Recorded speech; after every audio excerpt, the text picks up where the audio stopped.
Today I want to talk about PSU cables. So I got these ones from CableMod. They just came in today. They were very expensive and, in my opinion, a little bit overpriced.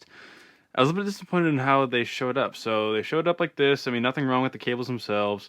They're a bit kind of tangled up and the cable combs weren't quite sorted right, but they showed up after almost a month. It took almost a month to get these here when they estimated they'd ship in 1 to 2 weeks. It ended up shipping in 3.5 weeks. And this is after I emailed them when they hadn't shipped for 2 weeks, and it took them 4 days to get back to me. They're claiming they had more orders than they could deal with, but I've looked online. This seems like a problem that's happened more than once. So I only ordered cables for my motherboard, power supply, and then the 24-pin motherboard. So I've got 2 8-pins for the motherboard over here, and I've got 2 8-pins for the GPU, and I've got the 24-pin obviously for the main motherboard themselves. They just came in a DHL bag from Thailand. No sort of information on it, no nothing. It was just the cables in bags. Unfortunately, I didn't like how they also shipped them. They showed up all, like, obviously looped around like this. I would have really preferred if they were in just a square box and then looped around so there's less creases like this. So they label, set that on. So they are labeled just PSU side, but they're not labeled which one is for the 8-pin power for the motherboard versus the PCIe power, which that one is, if you know anything about computers, that one's pretty easy to figure out almost immediately because you can't screw them up. They don't let you. And I did have to, I wanted to go with a custom color scheme. It's all the same price, whether you go custom color scheme or not, but they do charge you extra for things like, these are the Pro cables. I guess they're thicker sleeving, thicker wires. And I also had to pay extra for these little plastic cable combs we put on there, which I definitely wanted to do. They look great. I've got no complaints about the looks. They're going to look great installed. But I had to order them separately, which was kind of annoying. So when you go to configure the colors, I wanted to have it so my 2 8-pins are next to each other on the motherboard and the GPU. I wanted to have it so it continued on like this. And you can only order it for one color at a time. So I would have had to order them both on one side unless I did it separately, which was kind of annoying, but that's not that big of a deal. All total, with these 4 8-pin cables and the 124-pin, all custom length, just so they'd fit better into the back, I ended up having to spend $180, and they charge you $20 for a flat rate for shipping no matter how much you order or how little you order.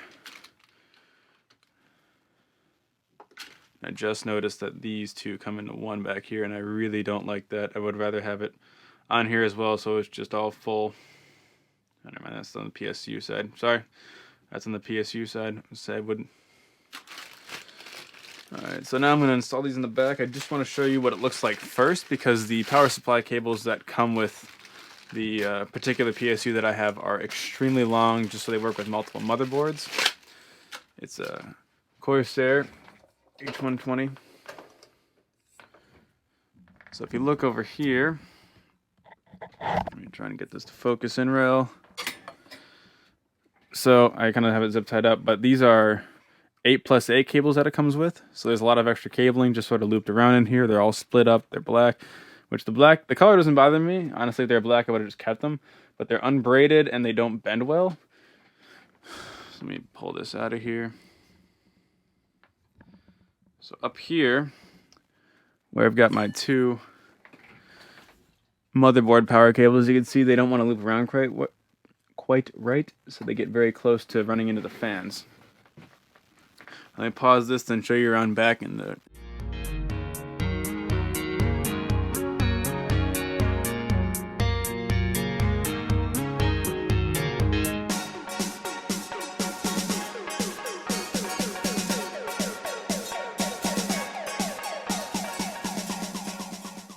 Alright, well, I finally got all the cabling in.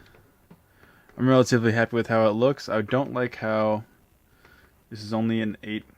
Each of them are only for the 8 cable combs. I'm going to get some 16s to put in here to get this all sort of one. I do like how the color scheme worked, having them sort of continuous on both sides. It's the same up here for the power for the motherboard.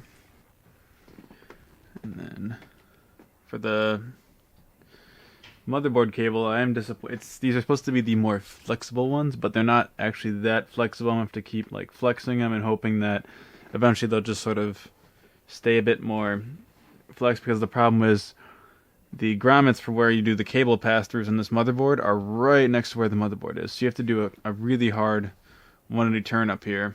It's kind of hard to see to get them to go back into there. And then these, same with these over here. And then up top, it's not as hard of a 180 turn, but it's the grommet's way up there. And this case is supposed to be designed to have a radiator up here, and this is a thin one because it's for an AIO. But with the fans on, I actually had to take the whole radiator off to get the new cables in and out, because when I put the original cables in, this wasn't installed yet, and I didn't realize that was going to be a problem. So it took a bit longer than I thought, just swapping out sets of cables, but that's alright. I think it looks great. I am going to eventually do this with hardline, but for now I'm still keeping it with soft tube while I tweak a couple things and eventually add in a second RTX 2080. Then there will be definitely hardline. And then coming around the back, it looks a lot better than it was. It's not perfect cable management. It's kind of weak up in this corner, but overall it looks way better than it did, and it doesn't have to be the most beautiful looking thing ever. It just has to be very functional and look relatively good for when you open up the back, because this will obviously be closed all the time. I know some people are going to complain that these are the clear zip ties. I really don't care. I put black ones in the front of the case, clear back here. Yeah, overall, build looks great. Everything's pretty much finished up in its current state until I add another graphics card, but if you want to check out the whole building process behind this PC, go check out my channel. There's videos for just about everything that was put in here. Thanks for watching.